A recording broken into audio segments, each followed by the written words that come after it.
Punjabi radio USA ਸੁਣ ਰਹੇ ਸਾਰੇ ਸਰੋਤਿਆਂ ਨੂੰ ਬਲਵਿੰਦਰ ਕੌਰ ਵੱਲੋਂ ਪਿਆਰ ਭਰੀ ਸਤਿ ਸ੍ਰੀ ਅਕਾਲ। ਅੱਜ ਲੈ ਕੇ ਹਾਜ਼ਰ ਹਾਂ ਖਬਰ ਤੇ ਨਜ਼ਰ ਪ੍ਰੋਗਰਾਮ। ਖਬਰ ਤੇ ਨਜ਼ਰ ਪ੍ਰੋਗਰਾਮ ਦੇ ਵਿੱਚ ਸਾਡੇ ਨਾਲ ਹੋਣਗੇ ਸੁਸ਼ੀਲ ਦੋਸਾਂਝ। ਕੁਝ ਕੁ ਖਬਰਾਂ ਦਾ ਉਹ ਐਨਾਲਿਸਿਸ ਕਰਨਗੇ ਕਿ ਕੀ ਕੁਛ ਹੋ ਰਿਹਾ ਪੰਜਾਬ ਦੇ ਵਿੱਚ। ਖਬਰਾਂ ਤੋਂ ਪਹਿਲਾਂ ਧੰਨਵਾਦ ਕਰਨਾ ਚਾਹੁੰਦੇ ਸਾਡੇ ਸਪਾਂਸਰ ਦਾ ਜਿਨ੍ਹਾਂ ਨੇ ਇਸ ਪ੍ਰੋਗਰਾਮ ਨੂੰ ਸਪਾਂਸਰ ਕੀਤਾ, ਆਪ ਸਭ ਤੱਕ ਪਹੁੰਚਾਇਆ ਜੀ। ਸੂਬੇਦਾਰ ਸਰਜੀਤ ਸਿੰਘ ਖੰਗੂੜਾ ਤੇ ਪਰਿਵਾਰ ਸੈਨੋਜੇ ਤੋਂ ਖਾਲਸਾ ਇੰਸ਼ੋਰੈਂਸ ਏਜੰਸੀ, ਜਿਨ੍ਹਾਂ ਦਾ ਫ਼ੋਨ ਨੰਬਰ 4082722500 ਸੈਨੋਜੇ ਤੋਂ, ਜੋ auto, home, life, health, taxi, truck, hotel, motel, farm, workers comp ਤੇ ਰੈਸਟੋਰੈਂਟ ਦੀ ਇੰਸ਼ੋਰੈਂਸ ਕਰਦੇ ਨੇ ਜੀ। ਗੁਰਦੀਪ ਸਿੰਘ ਬੇਦੀ ਕਲੋਵਿਸ, ਇਸ਼ਾਨਜੀਤ ਸਿੰਘ ਕਲੋਟੀ ਤੇ ਪਰਿਵਾਰ ਜੁਬਾ ਸਿਟੀ, ਸਤਨਾਮ ਸਿੰਘ ਸ਼ੇਰਗਿੱਲ ਤੇ ਪਰਿਵਾਰ ਸਲਮਾ ਤੋਂ ਬਹੁਤ ਬਹੁਤ ਇਹਨਾਂ ਦੇ ਧੰਨਵਾਦੀ ਹਾਂ। ਅਤੇ ਜੀ ਸਾਡੇ ਨਾਲ ਜੁੜ ਚੁੱਕੇ ਨੇ ਸੁਸ਼ੀਲ ਦੋਸਾਂਝ ਜੀ ਚੰਡੀਗੜ੍ਹ ਸਟੂਡੀਓ ਤੋਂ। ਸੁਸ਼ੀਲ ਦੋਸਾਂਝ ਜੀ ਸਤਿ ਸ਼੍ਰੀ ਅਕਾਲ, ਸਵਾਗਤ ਹੈ ਜੀ। ਬਹੁਤ ਬਹੁਤ ਮਿਹਰਬਾਨੀ ਬਲਵਿੰਦਰ ਜੀ, ਤੇ ਪੰਜਾਬੀ ਰੇਡੀਓ US ਦੇ ਸਾਰੇ ਸਰੋਤਿਆਂ ਨੂੰ ਵੀ ਚੰਡੀਗੜ੍ਹ ਸਟੂਡੀਓ ਤੋਂ ਸੁਸ਼ੀਲ ਦੋਸਾਂਝ ਦੀ ਪਿਆਰ ਭਰੀ ਸਤਿ ਸ਼੍ਰੀ ਅਕਾਲ, ਆਦਾਬ ਤੇ ਨਮਸਕਾਰ। ਤਾਂ ਦੋਸਤੋ, ਅਸੀਂ ਖਬਰ ਤੇ ਨਜ਼ਰ ਪ੍ਰੋਗਰਾਮ ਦੇ ਵਿੱਚ ਤੁਹਾਡੇ ਰੂਬਰੂ ਹੋ ਰਹੇ, ਮੈਂ ਤੇ ਬਲਵਿੰਦਰ ਜੀ। ਕੁਝ ਗੱਲਾਂ ਬਾਤਾਂ ਕਰਾਂਗੇ ਜ਼ਰੂਰੀ ਪੰਜਾਬ ਦੇ ਹਵਾਲੇ ਨਾਲ ਤੇ ਫਿਰ ਮੁਲਕ ਦੇ ਹਵਾਲੇ ਨਾਲ, ਦੇਸ਼ ਦੇ ਹਵਾਲੇ ਨਾਲ। ਤੇ ਗੱਲਬਾਤ ਵਿੱਚ ਪੰਜਾਬ ਦੀ ਲਗਾਤਾਰ ਬਦਲ ਰਹੀ ਸਿਆਸਤ ਰਹੇਗੀ ਕੇਂਦਰ ਦੇ ਵਿੱਚ, ਤੇ ਬਾਕੀ ਗੱਲਾਂ ਨਾਲ ਜੁੜਦੀਆਂ ਤੁਹਾਡੇ ਨਾਲ ਸਾਂਝੀਆਂ ਕਰਾਂਗੇ, ਆਪਣੀ ਟਿੱਪਣੀ ਨਾਲ ਦਿਆਂਗੇ ਤੇ ਸਿਲਸਿਲਾ ਗੱਲਬਾਤ ਦਾ ਸ਼ੁਰੂ ਕਰਨਗੇ ਬਲਵਿੰਦਰ ਜੀ। ਤੇ ਜੀ ਜਿਸ ਤਰ੍ਹਾਂ ਤੁਸੀਂ ਕਿਹਾ ਕਿ ਜਿਹੜਾ ਪੋਲੀਟੀਕਲ ਮਾਹੌਲ ਹੈ ਇਸ ਵੇਲੇ ਪੰਜਾਬ ਦਾ ਜਾਂ ਕੁਛ ਹੋਰ ਸਟੇਟਾਂ ਦਾ ਬੜਾ ਗਰਮ ਹੋਇਆ ਆ, ਪੰਜਾਬ ਦੀ ਗੱਲ ਕਰੀਏ ਕਿ ਇਸ ਦਾ ਜਿਹੜਾ ਪੋਲੀਟੀਕਲ ਮਾਹੌਲ ਆ ਉਸ ਦੇ ਵਿੱਚ ਅੱਜ ਗੱਲ ਕਰਦੇ ਹਾਂ ਜੀ ਆਪਾਂ ਨਵਜੋਤ ਸਿੱਧੂ ਹੋਰਾਂ ਦੀ, ਕਿ ਉਹਨਾਂ ਨੇ ਕਿੰਨੀ ਵਾਰ ਐਲਾਨ ਕੀਤਾ ਮੈਂ ਉੱਧਰ ਜਾਊਂਗਾ, ਮੈਂ ਉੱਧਰ ਜਾਊਂਗਾ, ਤੇ ਹੁਣ ਪਤਾ ਲੱਗਾ ਕਿ ਉਹ ਰਾਹੁਲ ਗਾਂਧੀ ਨੂੰ ਵੀ ਮਿਲੇ ਆ ਤੇ ਕੈਪਟਨ ਅਮਰਿੰਦਰ ਸਿੰਘ ਹੋਣੀ ਵੀ ਟਿਕਟ ਲੈ ਕੇ ਉੱਥੇ ਚਲੇ ਗਏ ਆ। ਤੇ ਕੀ ਜੇ ਆਪਸ ਵਿੱਚ ਜੇ ਸਮਝੌਤਾ ਹੁੰਦਾ ਹੈ ਇਹਨਾਂ ਦਾ, ਕੀ ਇਹ ਜੇ ਰਲ ਜਾਂਦੇ ਆ ਤੇ ਫਿਰ ਕੀ ਇਹਨਾਂ ਨੂੰ ਜਾਂ ਤੇ ਕਾਂਗਰਸ ਨੂੰ ਜ਼ਿਆਦਾ ਪਾਵਰ ਮਿਲ ਜੂਗੀ? ਪਹਿਲੀ ਗੱਲ ਤਾਂ ਹੈ ਵੀ ਜਿਹੜਾ ਨਵਾਂ ਘਟਨਾ ਚੱਕਰ ਹੈ ਇਹਦੀ ਜਾਣਕਾਰੀ ਤੁਹਾਡੇ ਨਾਲ ਸਾਂਝੀ ਕੀਤੀ ਜਾਏ ਆਪਣੇ ਸਰੋਤਿਆਂ ਨਾਲ, ਤਾਂ ਜੋ ਕਲੈਰਿਟੀ ਨਾਲ ਥੋੜ੍ਹੀਆਂ ਗੱਲਾਂ ਸਮਝ ਆਉਣ। ਆਪਾਂ ਨੂੰ ਇਹ ਪਤਾ ਹੈ ਕਿ ਨਵਜੋਤ ਸਿੰਘ ਸਿੱਧੂ ਪਿਛਲੇ 3-4 ਸਾਲ ਤੋਂ ਬਹੁਤ ਇੱਕ ਭਵਰ 'ਚ ਦਿਖਾਈ ਦੇ ਰਹੇ ਨੇ। ਉਹਨਾਂ ਦਾ ਜਿਹੜਾ ਰਾਜਨੀਤਿਕ ਕੈਰੀਅਰ ਸੀ ਬੜੀ ਤੇਜ਼ੀ ਨਾਲ ਉੱਪਰ ਗਿਆ ਸੀ। ਭਾਰਤੀ ਜਨਤਾ ਪਾਰਟੀ ਦੇ ਸਟਾਰ ਪ੍ਰਚਾਰਕ ਵੀ ਸੀ, ਪਰ ਭਾਰਤੀ ਜਨਤਾ ਪਾਰਟੀ ਨਾਲ ਜਿਹੜਾ ਉਹਨਾਂ ਦਾ ਨਾਰਾਜ਼ਗੀਆਂ ਦਾ ਦੌਰ ਸ਼ੁਰੂ ਹੁੰਦਾ ਹੈ, ਉਹ ਆਪਾਂ ਨੂੰ ਪਤਾ ਹੈ ਕਿ ਕਿਵੇਂ ਅੰਮ੍ਰਿਤਸਰ 'ਚ ਉਹਨਾਂ ਤੋਂ ਟਿਕਟ ਵਾਪਸ ਲੈ ਕੇ ਅਰੁਣ ਜੇਤਲੀ ਨੂੰ ਟਿਕਟ ਦਿੱਤੀ ਗਈ। ਉਹ ਸਾਰਾ ਐਪੀਸੋਡ ਤੁਸੀਂ ਜਾਣਦੇ ਹੋ, ਮੈਂ ਉਹ ਦੁਹਰਾਉਂਦਾ ਨਹੀਂ। ਪਰ ਨਵੇਂ ਸੰਦਰਭ ਜਿਹੜੇ ਪੈਦਾ ਹੋਏ ਉਹਦੇ 'ਚ ਜਿਸ ਤਰ੍ਹਾਂ ਉਹਨਾਂ ਨੇ ਰਾਜ ਸਭਾ ਤੋਂ ਰਿਜ਼ਾਈਨ ਕੀਤਾ, ਫਿਰ BJP 'ਚੋਂ ਰਿਜ਼ਾਈਨ ਕੀਤਾ, ਆਮ ਆਦਮੀ ਪਾਰਟੀ ਨਾਲ ਗੱਲ ਸਿਰੇ ਚੜ੍ਹਦੀ ਆਖਰੀ ਮਰਹਲੇ ਤੇ ਗੱਲ ਟੁੱਟ ਗਈ, ਤੇ ਫਿਰ ਉਹਨੇ ਆਵਾਜ਼ੇ ਪੰਜਾਬ ਫਰੰਟ ਇੱਕ ਬਣਾਇਆ ਬੜੇ ਜ਼ੋਰ ਸ਼ੋਰ ਦੇ ਨਾਲ। 15 ਦਿਨ ਦਾ ਵਕਤ ਮੰਗਿਆ, 14ਵੇਂ ਦਿਨ ਕਹਿ ਦਿੱਤਾ ਕਿ ਆਵਾਜ਼ੇ ਫਰੰਟ ਨੂੰ ਅਸੀਂ ਪਾਰਟੀ 'ਚ ਕਨਵਰਟ ਨਹੀਂ ਕਰਨਾ, ਅਸੀਂ ਦੇਖਾਂਗੇ ਕਿ ਆਮ ਆਦਮੀ ਪਾਰਟੀ ਨਾਲ ਸਾਡੀਆਂ ਸੰਭਾਵਨਾਵਾਂ ਬਣਦੀਆਂ ਤਾਂ ਕਾਂਗਰਸ ਨਾਲ ਸੰਭਾਵਨਾਵਾਂ ਬਣਦੀਆਂ। ਲੌਜਿਕ ਇਹ ਲਿਆ ਕਿ ਅਸੀਂ ਵੋਟਾਂ ਦੀ ਵੰਡ ਨਹੀਂ ਹੋਣ ਦੇਣਾ। ਵੋਟਾਂ ਦੀ ਵੰਡ ਹੋਏਗੀ ਤੇ ਸ਼੍ਰੋਮਣੀ ਅਕਾਲੀ ਦਲ BJP ਗੱਠਜੋੜ ਫੇਰ ਸੱਤਾ 'ਚ ਆਏਗਾ। ਅਸੀਂ ਸ਼੍ਰੋਮਣੀ ਅਕਾਲੀ ਦਲ BJP ਨੂੰ ਕਿਸੇ ਵੀ ਕੀਮਤ ਤੇ ਸੱਤਾ 'ਚ ਨਹੀਂ ਆਉਣ ਦੇਣਾ। ਇਹ ਉਹਨਾਂ ਦਾ ਲੌਜਿਕ ਰਿਹਾ। ਦੂਜਾ ਲੌਜਿਕ, ਉਹਨਾਂ ਨੇ ਜਦੋਂ ਰਾਜ ਸਭਾ ਤੋਂ ਰਿਜ਼ਾਈਨ ਦਿੱਤਾ ਸੀ ਤੇ ਉਹਨਾਂ ਨੇ ਇਹ ਕਿਹਾ ਸੀ ਕਿ ਮੈਂ ਪੰਜਾਬ ਲਈ ਤੇ ਪੰਜਾਬੀਅਤ ਲਈ ਹਰ ਕੁਰਬਾਨੀ ਕਰਨ ਨੂੰ ਤਿਆਰ ਹਾਂ। ਮੇਰੇ ਸਵਾਲ ਇੱਥੇ ਇਹ ਹੈ ਕਿ ਜਿਹਨਾਂ ਲੋਕਾਂ ਨੇ ਪੰਜਾਬ ਜਾਂ ਪੰਜਾਬੀਅਤ ਲਈ ਕੁਰਬਾਨੀ ਕਰਨੀ ਹੁੰਦੀ ਹੈ ਉਹ ਫਿਰ ਸੌਦੇਬਾਜ਼ੀ ਨਹੀਂ ਕਰਦੇ। ਨਵਜੋਤ ਸਿੰਘ ਸਿੱਧੂ ਦਾ ਜਿਹੜਾ ਐਕਟ ਹੈ ਉਹਦੇ 'ਚ ਸਾਫ਼ ਤੌਰ ਦੇ ਉੱਤੇ ਸੌਦੇਬਾਜ਼ੀ ਦਿਖਾਈ ਦੇ ਰਹੀ। ਪਹਿਲਾਂ ਉਹਨਾਂ ਨੇ ਆਮ ਆਦਮੀ ਪਾਰਟੀ ਨਾਲ ਸੌਦੇਬਾਜ਼ੀ ਕਰਨ ਦੀ ਕੋਸ਼ਿਸ਼ ਕੀਤੀ ਤੇ ਉਹ ਸੌਦੇਬਾਜ਼ੀ ਸਿਰੇ ਨਹੀਂ ਚੜੀ, ਕਿਉਂਕਿ ਆਮ ਆਦਮੀ ਪਾਰਟੀ ਦੇ ਅੰਦਰ ਹੀ ਬਹੁਤ ਸਾਰੇ ਲੋਕ ਪਹਿਲਾਂ ਹੀ CM ਦੇ ਕੈਂਡੀਡੇਟ ਦੇ ਤੌਰ ਤੇ ਆਪਣੇ ਆਪ ਨੂੰ ਫੀਲ ਕਰ ਰਹੇ ਨੇ ਜਾਂ ਫੀਲਿੰਗ ਲੈ ਰਹੇ ਨੇ, ਤੇ ਉਹਨਾਂ ਨੇ ਅੜਿੱਕੇ ਦਾ ਅੜਿੱਕੇ ਵੀ ਡਾਏ। ਤੇ ਦੂਜੀ ਗੱਲ, ਟੱਬਰਦਾਰੀ ਜਿਹੜੀ ਆਪਣੀ ਨਾਲ ਰੱਖਣਾ ਚਾਹੁੰਦੇ ਸੀ ਨਵਜੋਤ ਸਿੰਘ ਸਿੱਧੂ, ਆਪ ਵੀ ਚੋਣ ਲੜਨੀ ਹੈ, ਬੀਬੀ ਨਵਜੋਤ ਕੌਰ ਸਿੱਧੂ ਨੂੰ ਵੀ ਚੋਣ ਲੜਾਉਣੀ ਹੈ, ਇਹ ਪ੍ਰਵਾਨ ਨਹੀਂ ਹੋ ਸਕਿਆ ਤੇ CM ਦੇ ਕੈਂਡੀਡੇਟ ਦੇ ਗੱਲ ਆ ਕੇ ਵੀ ਟੁੱਟ ਗਈ, ਕਿਉਂਕਿ ਆਮ ਆਦਮੀ ਪਾਰਟੀ CM ਦੇ ਕੈਂਡੀਡੇਟ ਤੌਰ ਤੇ ਪੇਸ਼ ਕਰਕੇ ਨਵਜੋਤ ਸਿੰਘ ਸਿੱਧੂ ਨੂੰ ਪਹਿਲਾਂ ਜਿਹੜਾ ਪੰਜਾਬ ਦੇ ਆਮ ਆਦਮੀ ਪਾਰਟੀ ਦਾ ਰੋਲ ਘਚੋਲਾ ਪਿਆ ਹੋਇਆ ਉਹਨੂੰ ਹੋਰ ਵਧਾਉਣਾ ਨਹੀਂ ਸੀ ਚਾਹੁੰਦੀ। ਸੋ ਉੱਥੇ ਗੱਲ ਠੱਪ ਹੋ ਗਈ। ਆਵਾਜ਼ੇ ਪੰਜਾਬ ਫਰੰਟ ਬਣਾ ਕੇ ਜਦੋਂ ਸਿਚੁਏਸ਼ਨ ਜਿਹੜੀਆਂ ਸਮਝਣ ਦੀ ਕੋਸ਼ਿਸ਼ ਕੀਤੀ ਨਵਜੋਤ ਸਿੰਘ ਸਿੱਧੂ ਨੇ ਖਾਸ ਤੌਰ ਦੇ ਉੱਤੇ, ਤੇ ਉਹਨਾਂ ਨੂੰ ਸਮਝ ਆਇਆ ਕਿ ਸਾਡੇ ਤਾਂ ਪੱਲੇ ਕੱਖ ਹੈ ਨਹੀਂ। ਜੇ ਇਕੱਲੇ ਪਾਰਟੀ ਬਣਾ ਕੇ ਲੜਾਂਗੇ, ਭਾਵੇਂ ਸੁੱਚਾ ਸਿੰਘ ਛੋਟੇਪੁਰ ਨੂੰ ਵੀ ਨਾਲ ਲੈ ਲਈਏ, ਕੁਝ ਹੋਰ ਲੋਕਾਂ ਨੂੰ ਵੀ ਨਾਲ ਲੈ ਲਈਏ ਜੀ, ਤਾਂ ਸਿਰਫ ਤੇ ਸਿਰਫ ਖਲਨਾਇਕ ਬਣ ਕੇ ਰਹਿ ਜਾਵਾਂਗੇ। 2-4 ਸੀਟਾਂ ਵੀ ਜਿੱਤ ਲਾਂਗੇ, ਪਰ ਜਿਹੜੀ ਸੱਤਾ ਦੀ ਕੁੰਜੀ ਹੈ ਉਹ ਹੱਥ ਨਹੀਂ ਆਉਣੀ। ਔਰ ਇਹ ਲੋਕ ਜਿਹੜੇ ਹੈ ਨਵਜੋਤ ਸਿੰਘ ਸਿੱਧੂ ਵਰਗੇ, ਇਹ ਲੋਕ ਸੱਤਾ ਦੇ ਨਾਲ ਜਾਂ ਸੱਤਾ ਦੇ ਵਿੱਚ ਰਹਿਣਾ ਚਾਹੁੰਦੇ ਆ ਕਿ ਸੱਤਾ ਜਾਂ ਫਿਰ ਆਮ ਆਦਮੀ ਪਾਰਟੀ 'ਚ ਜਾ ਕੇ ਮਿਲ ਸਕਦੀ ਸੀ ਜਾਂ ਫਿਰ ਅਕਾਲੀ ਬੀਜੇਪੀ 'ਚ ਰਹਿ ਕੇ ਮਿਲ ਸਕਦੀ, ਭਾਵੇਂ ਹਾਰ ਹੀ ਜਾਣ, ਪਰ ਉਹਦੇ ਬਾਵਜੂਦ ਵੀ ਦਿੱਲੀ 'ਚ ਸੱਤਾ ਹੈ, ਕੁਝ ਨਾ ਕੁਝ ਸੱਤਾ ਦੀ ਮਲਾਈ ਜਿਹੜੀ ਇਹਨਾਂ ਦੇ ਪੱਲੇ ਪੈ ਸਕਦੀ ਸੀ, ਤੇ ਜਾਂ ਫਿਰ ਕਾਂਗਰਸ ਨਾਲ ਜਾ ਕੇ। ਸੋ ਜਦੋਂ ਕਿਤੋਂ ਵੀ ਮਤਲਬ ਇੱਕ ਧਰਵਾਸ ਨਹੀਂ ਮਿਲਿਆ ਨਾ ਆਮ ਆਦਮੀ ਪਾਰਟੀ ਵੱਲੋਂ, ਬੀਜੇਪੀ ਨੇ ਇੱਕ ਕਿਸਮ ਦਾ ਪੂਰਾ ਕਿਨਾਰਾ ਕਰ ਲਿਆ, ਤੇ ਫਿਰ ਉਹਨਾਂ ਕੋਲ ਆਪਸ਼ਨ ਇੱਕ ਉਸ ਸਾਰੀ ਸਿਚੁਏਸ਼ਨ ਨੂੰ ਦੇਖਦਿਆਂ ਤੇ ਡੀਲ ਕਰਦਿਆਂ ਇੱਕ ਨਵੀਂ ਸੌਦੇਬਾਜ਼ੀ ਕਾਂਗਰਸ ਨਾਲ ਜਿਹੜੀ ਹੈ ਸ਼ੁਰੂ ਕਰਦੇ ਨਵਜੋਤ ਸਿੰਘ ਸਿੱਧੂ ਦੇ। ਬਿਲਕੁਲ ਤਾਜ਼ਾ ਘਟਨਾਕ੍ਰਮ ਇਹੀ ਹੈ ਕਿ ਨਵਜੋਤ ਸਿੰਘ ਸਿੱਧੂ ਦੀ ਮੁਲਾਕਾਤ ਰਾਹੁਲ ਗਾਂਧੀ ਨਾਲ ਹੋ ਗਈ ਹੈ। ਰਾਹੁਲ ਗਾਂਧੀ ਨਾਲ ਮੁਲਾਕਾਤ ਚੰਗੀ ਰਹੀ ਹੈ ਜੋ ਦੱਸਿਆ ਜਾ ਰਿਹਾ ਹੈ, ਤੇ ਰਾਹੁਲ ਗਾਂਧੀ ਨਾਲ ਮੁਲਾਕਾਤ ਕਰਾਉਣ ਦੇ ਵਿੱਚ ਕਾਂਗਰਸ ਪਾਰਟੀ ਦੇ ਮੈਂਬਰ ਪਾਰਲੀਮੈਂਟ ਤੇ ਸਾਬਕਾ ਕ੍ਰਿਕਟ ਟੀਮ ਦੇ ਕੈਪਟਨ ਅਜ਼ਹਰੁਦੀਨ ਦੀ ਬਹੁਤ ਵੱਡੀ ਭੂਮਿਕਾ ਹੈ। ਅਜ਼ਹਰੁਦੀਨ ਨੇੜੇ ਹੈ ਨਵਜੋਤ ਸਿੰਘ ਸਿੱਧੂ ਦੇ, ਤੇ ਅਜ਼ਹਰੁਦੀਨ ਹੀ ਨਵਜੋਤ ਸਿੰਘ ਸਿੱਧੂ ਨੂੰ ਰਾਹੁਲ ਗਾਂਧੀ ਕੋਲ ਲੈ ਕੇ ਗਏ। ਤੇ ਸਾਰੀ ਜਿਹੜੀ ਸਕ੍ਰਿਪਟ ਹੈ ਕਾਂਗਰਸ ਪਾਰਟੀ ਨਾਲ ਜਾਂ ਰਾਹੁਲ ਗਾਂਧੀ ਨਾਲ ਮੁਲਾਕਾਤ ਦੀ, ਉਹ ਸਕ੍ਰਿਪਟ ਦੇ ਰਾਈਟਰ ਜਿਹੜੇ ਨੇ ਉਹ ਪ੍ਰਸ਼ਾਂਤ ਕਿਸ਼ੋਰ ਹੈ। ਇਹਨਾਂ ਨੂੰ ਉੱਤਰ ਪ੍ਰਦੇਸ਼ ਦਾ ਵੀ ਇੱਕ ਕਿਸਮ ਦਾ ਕੰਪੇਨ ਦਾ ਸਾਰਾ ਕੰਮ ਦਿੱਤਾ ਹੋਇਆ, ਕਿਉਂਕਿ ਉਹ ਇਲੈਕਸ਼ਨ ਮੈਨੇਜਰ ਨੇ, ਬੜੇ ਪਾਪੂਲਰ ਤੇ ਬੜੇ ਸਫਲ ਇਲੈਕਸ਼ਨ ਮੈਨੇਜਰ ਸਮਝੇ ਜਾਂਦੇ ਆ ਪ੍ਰਸ਼ਾਂਤ ਕਿਸ਼ੋਰ, ਤੇ ਪੰਜਾਬ ਦੀ ਵੀ ਇਲੈਕਸ਼ਨ ਮੈਨੇਜਮੈਂਟ ਉਹਨਾਂ ਦੇ ਹੱਥ ਹੈ। ਸੋ ਸਕ੍ਰਿਪਟ ਉਹਨਾਂ ਨੇ ਲਿਖੀ ਹੈ, ਤੇ ਸਕ੍ਰਿਪਟ ਦੇ ਪਾਤਰ ਜਿਹੜੇ ਹੈ ਉਹ ਅਜ਼ਹਰੁਦੀਨ ਤੇ ਨਵਜੋਤ ਸਿੰਘ ਸਿੱਧੂ ਤੇ ਰਾਹੁਲ ਗਾਂਧੀ ਹੈ, ਤੇ ਚੌਥੇ ਪਾਤਰ ਜਿਹੜੇ ਹੈ ਹੁਣ ਕੈਪਟਨ ਅਮਰਿੰਦਰ ਬਣ ਗਏ। ਜਦੋਂ ਮੁਲਾਕਾਤ ਤੋਂ ਬਾਅਦ ਰਾਹੁਲ ਗਾਂਧੀ ਨੇ ਤੁਰੰਤ ਕਾਲ ਕੀਤਾ, ਜਦੋਂ ਕੈਪਟਨ ਅਮਰਿੰਦਰ ਸਿੰਘ ਪੰਜਾਬ ਦੇ ਸਰਹੱਦੀ ਪਿੰਡਾਂ 'ਚ ਜਾ ਰਹੇ ਸੀ, ਉਦੋਂ ਉਹਨਾਂ ਨੂੰ ਕਾਲ ਕੀਤਾ ਗਿਆ ਤੇ ਰਾਤੀ 6:30 ਵਜੇ, ਸ਼ਾਮੀ 6:30 ਵਜੇ ਫਲਾਈਟ ਲੈ ਕੇ ਉਹ ਦਿੱਲੀ ਪਹੁੰਚ ਗਏ। ਤਾਜ਼ਾ ਜਾਣਕਾਰੀ ਇਹ ਹੈ ਕਿ ਅੱਜ ਨਵਜੋਤ ਸਿੰਘ ਸਿੱਧੂ, ਅਜ਼ਹਰੁਦੀਨ, ਪ੍ਰਸ਼ਾਂਤ ਕਿਸ਼ੋਰ ਤੇ ਰਾਹੁਲ ਗਾਂਧੀ ਤੇ ਕੈਪਟਨ ਅਮਰਿੰਦਰ, ਇਹਨਾਂ ਦੀ ਮੀਟਿੰਗ ਹੋਣ ਜਾ ਰਹੀ ਹੈ, ਤੇ ਇਸ ਮੀਟਿੰਗ ਦੇ ਵਿੱਚ ਤੈਅ ਹੋਏਗਾ ਕਿ ਪੰਜਾਬ ਦੇ ਵਿੱਚ ਆਵਾਜ਼-ਏ-ਪੰਜਾਬ ਫਰੰਟ ਜਿਹੜਾ ਆ ਉਹ ਕਿਸ ਤਰ੍ਹਾਂ ਕਾਂਗਰਸ ਦੇ ਨਾਲ ਤੁਰੇਗਾ। ਤੇ ਇਹਦੇ ਬਾਰੇ ਵੱਡੀ ਹੈਰਾਨੀ ਦੀ ਗੱਲ ਹੈ ਕਿ ਕਾਂਗਰਸ ਦੇ ਜਿਹੜੇ ਪੰਜਾਬ ਦੇ ਇੰਚਾਰਜ ਲਾਏ ਗਏ ਨੇ, ਬੀਬੀ ਆਸ਼ਾ ਕੁਮਾਰੀ, ਉਹ ਕਹਿੰਦੇ ਮੈਨੂੰ ਤਾਂ ਕੋਈ ਜਾਣਕਾਰੀ ਨਹੀਂ ਹੈ ਵੀ ਰਾਹੁਲ ਗਾਂਧੀ ਤੇ ਨਵਜੋਤ ਸਿੰਘ ਸਿੱਧੂ ਦੀ ਕੋਈ ਮੁਲਾਕਾਤ ਹੋਈ ਹੈ। ਰਾਹੁਲ ਗਾਂਧੀ ਤੇ ਨਵਜੋਤ ਸਿੰਘ ਸਿੱਧੂ ਦੀ ਮੁਲਾਕਾਤ ਬਾਰੇ ਕਹਿੰਦੇ ਮੈਨੂੰ ਕੋਈ ਜਾਣਕਾਰੀ ਨਹੀਂ ਹੈ, ਤੇ ਕੈਪਟਨ ਦਿੱਲੀ ਚਲੇ ਗਏ, ਮੈਨੂੰ ਇਹ ਵੀ ਨਹੀਂ ਪਤਾ। ਮਤਲਬ ਪੰਜਾਬ ਦੇ ਇੰਚਾਰਜ ਨੂੰ ਵੀ ਇਹਦੀ ਜਾਣਕਾਰੀ ਨਹੀਂ। ਪੰਜਾਬ ਦੇ ਆਪੋਜੀਸ਼ਨ ਦੇ ਲੀਡਰ ਤੇ ਕਾਂਗਰਸ ਵਿਧਾਇਕ ਦਲ ਦੇ ਲੀਡਰ ਜਿਹੜੇ ਨੇ ਚਰਨਜੀਤ ਸਿੰਘ ਚੰਨੀ, ਉਹ ਕਹਿੰਦੇ ਮੈਂ ਇਹਦੇ ਬਾਰੇ ਕੁਝ ਕਹਿ ਹੀ ਨਹੀਂ ਸਕਦਾ। ਹਾਂ, ਇਹ ਜ਼ਰੂਰ ਹੈ ਕਿ ਨਵਜੋਤ ਸਿੰਘ ਸਿੱਧੂ ਨਾਲ ਗੱਲ ਚੱਲ ਰਹੀ ਹੈ, ਪਰ ਸਟੇਟਸ ਕਿੱਥੇ ਹੈ, ਸਟੇਟਸ ਕੀ ਹੈ, ਮੈਨੂੰ ਨਹੀਂ ਪਤਾ। ਸਾਬਕਾ ਪ੍ਰਧਾਨ ਪੰਜਾਬ ਕਾਂਗਰਸ ਦੇ ਪ੍ਰਤਾਪ ਸਿੰਘ ਬਾਜਵਾ ਕਹਿੰਦੇ ਆ ਕਿ ਮੈਂ ਤਾਂ ਕੁਝ ਵੀ ਨਹੀਂ ਜਾਣਦਾ, ਬਸ ਇੰਨਾ ਪਤਾ ਹੈ ਕਿ ਪ੍ਰਸ਼ਾਂਤ ਕਿਸ਼ੋਰ ਦੀ ਟੀਮ ਕੰਮ ਕਰ ਰਹੀ ਹੈ, ਤੇ ਆਵਾਜ਼-ਏ-ਪੰਜਾਬ ਨਾਲ ਅਲਾਇੰਸ ਹੋਏਗਾ ਜਾਂ ਉਹ ਕਾਂਗਰਸ 'ਚ ਮਰਜ ਹੋ ਜਾਣਗੇ, ਇਹਦੇ ਬਾਰੇ ਮੈਂ ਕੁਝ ਨਹੀਂ ਕਹਿ ਸਕਦਾ। ਹੁਣ ਇਹ ਸਾਰੀ ਸਿਚੁਏਸ਼ਨ ਜਦੋਂ ਅਸੀਂ ਦੇਖ ਰਹੇ ਹਾਂ, ਤੇ ਅਸੀਂ ਇਹ ਵੀ ਦੇਖ ਰਹੇ ਹਾਂ ਨਵਜੋਤ ਸਿੰਘ ਸਿੱਧੂ ਤੇ ਆਵਾਜ਼-ਏ-ਪੰਜਾਬ ਫਰੰਟ ਦੇ ਜਿਹੜੇ ਲੋਕ ਹੈ, ਬਹੁਤੇ ਲੋਕ ਤਾਂ ਹੈ ਨਹੀਂ, ਇੱਕ ਤਾਂ ਲੁਧਿਆਣੇ ਵਾਲੇ ਆ ਬੈਂਸ ਭਰਾ ਤੇ ਇੱਕ ਪ੍ਰਗਟ ਸੰਘੋਰੀ ਹੈ।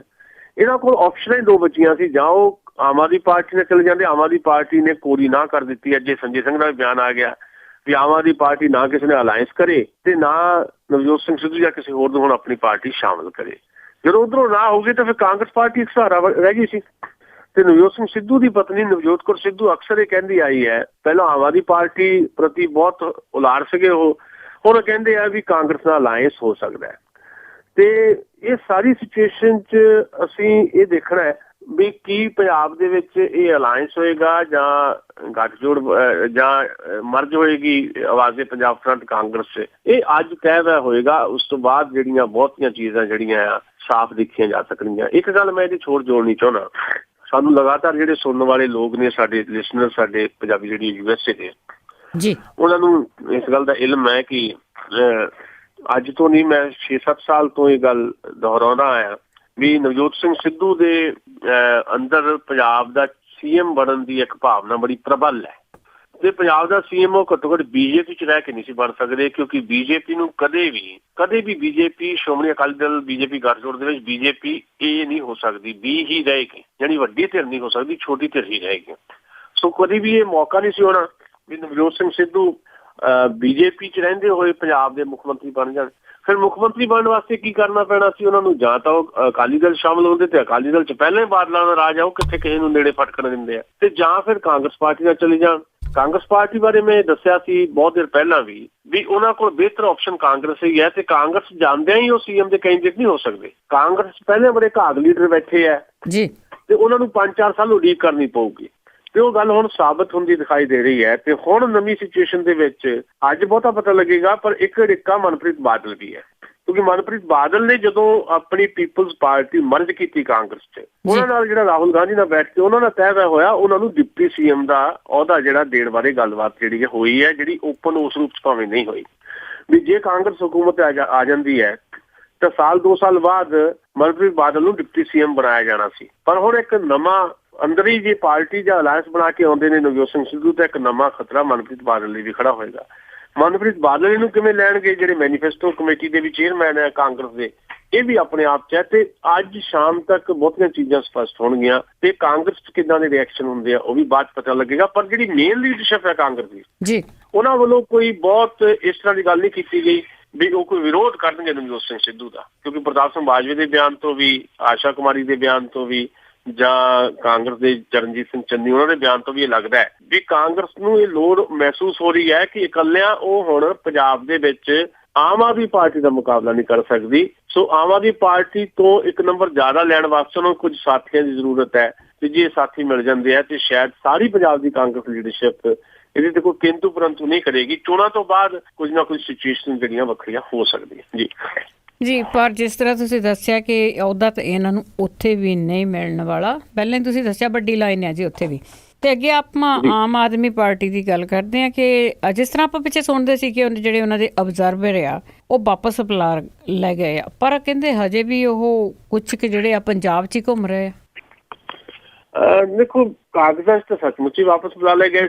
ਪ੍ਰੈਸ਼ਰ ਸੀ ਆਮ ਆਦਮੀ ਪਾਰਟੀ ਤੇ, ਜਦੋਂ ਗੁਰਪ੍ਰੀਤ ਘੁੱਗੀ ਹੋਰਾਂ ਨੂੰ ਕਨਵੀਨਰ ਵੀ ਬਣਾਇਆ ਗਿਆ, ਉਸ ਤੋਂ ਬਾਅਦ ਸੁੱਚਾ ਸਿੰਘ ਛੋਟੇਪੁਰ ਹੋਰਾਂ ਨੇ ਇੱਕ ਨਵੀਂ ਪਾਰਟੀ ਆਪਣੀ ਬਣਾ ਲਈ ਹੈ, ਆਪਣਾ ਪੰਜਾਬ ਪਾਰਟੀ। ਉਹਨਾਂ ਦਾ ਬਹੁਤਾ ਜ਼ੋਰ ਜਾਂ ਬਹੁਤਾ ਹਮਲਾ ਇਸ ਗੱਲ ਤੇ ਸੀ ਵੀ ਦੇਖੋ ਜੀ, ਪੰਜਾਬ ਦੇ ਵਿੱਚ ਆਮ ਆਦਮੀ ਪਾਰਟੀ ਨੇ ਪੰਜਾਬ ਦੀ ਲੀਡਰਸ਼ਿਪ ਨੂੰ ਡਿਵੈਲਪ ਨਹੀਂ ਹੋਣ ਦਿੱਤਾ, ਬਾਹਰੋਂ 54 ਅਬਜ਼ਰਵਰ ਲਾਤੇ ਆ, ਉਹ ਆਪਣੇ ਫੈਸਲੇ ਥੋਪ ਰਹੇ ਆ।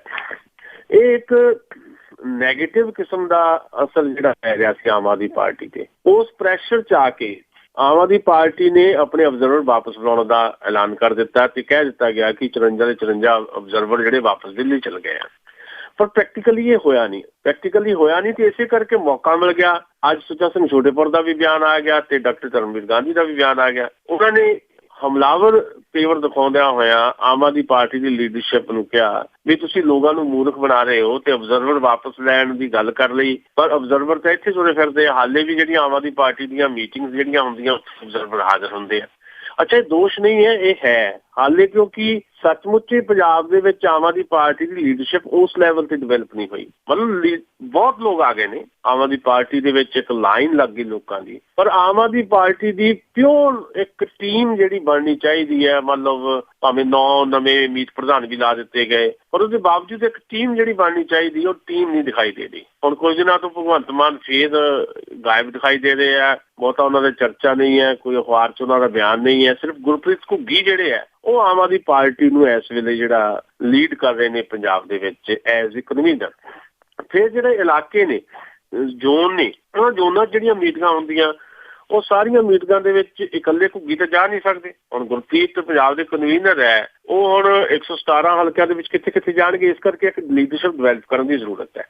ਉਹ ਯਤਨ ਜ਼ਰੂਰ ਕੀਤਾ ਆਮ ਆਦਮੀ ਪਾਰਟੀ ਨੇ, ਪਰ ਹਾਲੇ ਵੀ ਲੀਡਰਸ਼ਿਪ ਉੱਦਾਂ ਡਿਵੈਲਪ ਨਹੀਂ ਹੋ ਸਕੀ। ਤੇ ਲੋੜ ਇਸ ਗੱਲ ਦੀ ਹੈ ਕਿ ਆਮ ਆਦਮੀ ਪਾਰਟੀ ਪੰਜਾਬ ਦੀ ਲੀਡਰਸ਼ਿਪ ਨੂੰ ਡਿਵੈਲਪ ਕਰੇ ਤੇ ਨਾਲ ਦੀ ਨਾਲ ਇੱਕ ਹਾਲੇ ਵਕਤ ਹੈਗਾ, ਚੋਣ ਜ਼ਾਬਤਾ ਹਾਲੇ ਲਾਗੂ ਨਹੀਂ ਲੱਗਾ ਹੋਇਆ ਤੇ ਚੋਣਾਂ ਦੀ ਤਾਰੀਖ ਨਹੀਂ ਐਲਾਨੀ ਗਈ, ਜੰਗ ਦਾ ਮਾਹੌਲ ਪੈਦਾ ਕਰ ਦਿੱਤਾ ਗਿਆ, ਉਹਦੇ ਕਰਕੇ ਵੀ ਕੁਝ ਨਾ ਕੁਝ ਪ੍ਰੋਬਲਮਸ ਆ ਸਕਦੀਆਂ। ਆਉਣ ਵਾਲੇ ਸਮੇਂ 'ਚ ਚੋਣ ਥੋੜ੍ਹੀ ਬਹੁਤ ਅੱਗੇ ਵੀ ਜਾ ਸਕਦੀ ਹੈ। ਸੋ ਇਸ ਕਰਕੇ ਵਕਤ ਹਾਲੇ ਆਮ ਆਦਮੀ ਪਾਰਟੀ ਕੋਲ ਹੈ। ਕੇਵਲ ਪਾਰਟੀਆਂ 'ਚ ਅਹੁਦੇਦਾਰੀਆਂ ਦੇ ਦੇਣੀਆਂ, ਕਿਸੇ ਨੂੰ ਮੀਤ ਪ੍ਰਧਾਨ ਬਣਾ ਲੈਣਾ, ਕਿਸੇ ਨੂੰ ਐਗਜ਼ੈਕਟਿਵ ਲੈ ਲੈਣਾ, ਇਹਨਾਂ ਮਸਲੇ ਹੱਲ ਨਹੀਂ ਹੁੰਦੇ। ਲੋੜ ਇਸ ਗੱਲ ਦੀ ਹੈ ਕਿ ਆਮ ਆਦਮੀ ਪਾਰਟੀ ਪੰਜਾਬ ਦੀ ਜਿਹੜੀ ਇਹ ਨਵੀਂ ਲੀਡਰਸ਼ਿਪ ਡਿਵੈਲਪ ਕਰਨ ਦੀਆਂ ਗੱਲਾਂ ਹੋ ਰਹੀਆਂ, ਉਹਦੇ 'ਚ ਕੁਝ ਲੋਕਾਂ ਨੂੰ ਚੁਣੇ ਤੇ ਚੁਣ ਕੇ ਉਹਨਾਂ ਦਾ ਇੱਕ ਵਰਕਸ਼ਾਪ ਦਾ ਪ੍ਰਬੰਧ ਕਰੇ। 4-5 ਦਿਨ ਦੀ ਵਰਕਸ਼ਾਪ ਲਗਾਤਾਰ ਲੱਗੇ, ਜਿਹਦੇ ਵਿੱਚ ਇੱਕ ਬਕਾਇਦਾ ਡਾਇਰੈਕਸ਼ਨ ਦਿੱਤੀ ਜਾਏ ਵੀ ਆਮ ਆਦਮੀ ਪਾਰਟੀ ਦੀ ਪੰਜਾਬ ਦੀ ਨਵੀਂ ਲੀਡਰਸ਼ਿਪ ਕਿੱਦਾਂ ਪੰਜਾਬ ਦੇ ਲੋਕਾਂ ਨੂੰ ਡੀਲ ਕਰੇ, ਕਿੱਦਾਂ ਪੰਜਾਬ ਦੇ ਮੁੱਦਿਆਂ ਨੂੰ ਡੀਲ ਕਰੇ, ਕਿੱਦਾਂ ਪੰਜਾਬ 'ਚ ਜਿਹੜੀ ਨਵੀਂ ਉਹਨਾਂ ਨੇ ਸੂਚੀਆਂ ਜਾਰੀ ਕਰਦੀਆਂ ਉਹਦੇ 'ਚ ਉਹਨਾਂ ਦਾ ਦਖਲ ਰਵੇ। ਇਹ ਸਾਰੀਆਂ ਚੀਜ਼ਾਂ ਜਿਹੜੀਆਂ ਆਮ ਆਦਮੀ ਪਾਰਟੀ ਨੂੰ ਹੁਣ ਕਰਨੀਆਂ ਪੈਣੀਆਂ, ਨਹੀਂ ਤਾਂ ਹਮਲੇ ਜਿਹੜੇ ਆ ਉਹਨਾਂ ਤੇ ਬਾਹਰੀ ਆਗੂਆਂ ਦਾ ਹਵਾਲਾ ਦੇ ਕੇ ਜਿਹੜੇ ਹੋ ਰਹੇ ਆ ਕਿ ਬਾਹਰੋਂ ਜੀ ਪੰਜਾਬ 'ਚ ਲੱਦ ਦਿੱਤੇ ਗਏ ਨੇ ਲੋਕ ਲਿਆ ਕੇ, ਉਹ ਹਮਲੇ ਹੋਰ ਤੇਜ਼ ਹੋਣਗੇ ਤੇ ਫਿਰ ਆਮ ਆਦਮੀ ਪਾਰਟੀ ਨੂੰ ਡਿਫੈਂਸ ਤੇ ਆਉਣਾ ਪਏਗਾ।